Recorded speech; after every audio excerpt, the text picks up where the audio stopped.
இன்றைக்கி நம்ம யுவர் சாய்ஸில் என்ன பார்க்க போகிறோன்னா ஃபுல்லாமே வெஸ்டர்ன் டாப்ஸ் தான் பார்க்க போகிறோம். வெஸ்டர்ன் டாப்ஸ் பாருங்கள், ஃபுல்லாமே சீக்வன்ஸ் ஒர்க்கில் எப்படி கொடுத்துருக்காங்க பாருங்கள். ஃப்ரண்ட் அண்ட் பேக் வந்துடும், க்ரஷ் டைப்பில் வந்துடும்.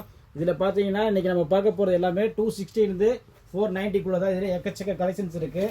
அடுத்த மாதிரில பாருங்கள், இது பாருங்கள் பாப்கார்ன் மெட்டீரியல் கொடுத்துருப்பாங்க. இது க்ரஷ் டைப் தான் கொடுத்துருப்பாங்க. இது நல்லா லாங்காக வரும், உங்களுக்கு சூப்பராக போயிட்டுருக்க ஐட்டம். இந்த மாதிரி எக்கச்சக்க கலெக்ஷன்ஸ் நம்ம யுவர் சாய்ஸில் இருக்குது. அதுலேயே அடுத்த மாடலில் பாருங்கள், இது பாருங்கள் ஃபுல் லாங்கில் எவ்வளோ சூப்பராக இருக்குது பாருங்கள். ஃபுல்லாகவே இதில் பார்த்தீங்கன்னா சின்ன சின்னதாக சீக்வன்ஸ் ஒர்க் கொடுத்துருப்பாங்க, அருமையாக இருக்கும். ஃப்ரண்டில் பார்த்தீங்கன்னா ஃப்ளவர் டிசைன் கொடுத்துருப்பாங்க. இதுலேயும் பார்த்தீங்கன்னா 4 கலர் செட் வரும் உங்களுக்கு. நான் காட்டுறது எல்லா மாடலையும் பார்த்தீங்கன்னா 4 கலர் செட் வரும் உங்களுக்கு. இது பாருங்கள் எவ்வளோ லாங்காக இருக்குன்னு. எல்லாமே வெஸ்டர்ன் டாப்ஸ் தான், எவ்வளோ அருமையாக இருக்குது பாருங்கள். உங்கள் ஒர்க் பாருங்கள், சீக்வன்ஸ் ஒர்க்கு எவ்வளோ சூப்பராக கொடுத்துருக்காங்கன்னு. இந்த மாதிரி கலெக்ஷன்ஸ் எல்லாம் வாங்கினா நம்ம கடைக்கு டேரெக்டாக விசிட் பண்ணுங்கள். நம்ம யுவர் சாய்ஸ் கடை எங்கே இருக்குது பார்த்தீங்கன்னா சென்னை டி நகர் ரங்கநாதருக்கு நேர் பையில் தான் இருக்குது. நம்ம கடைக்கு டேரெக்டாக விசிட் பண்ணுங்கள். இந்த மாதிரி எக்கச்சக்கமான கலெக்ஷன்ஸு வந்துக்கிட்டே இருக்கும். அடுத்த மாடலில் பாருங்கள், இது எவ்வளோ சூப்பராக இருக்குது பாருங்கள். ஃபுல்லாமே சீக்வன்ஸ் ஒர்க் கொடுத்துருப்பாங்க, க்ரஷ் மாடலு. இந்த மாதிரி கலெக்ஷன்ஸ் எல்லாம் வாங்கினா நம்ம கடைக்கு டேரெக்டாக விசிட் பண்ணுங்கள். நெக்ஸ்ட் வீடியோவில் பார்ப்போம். பாய்.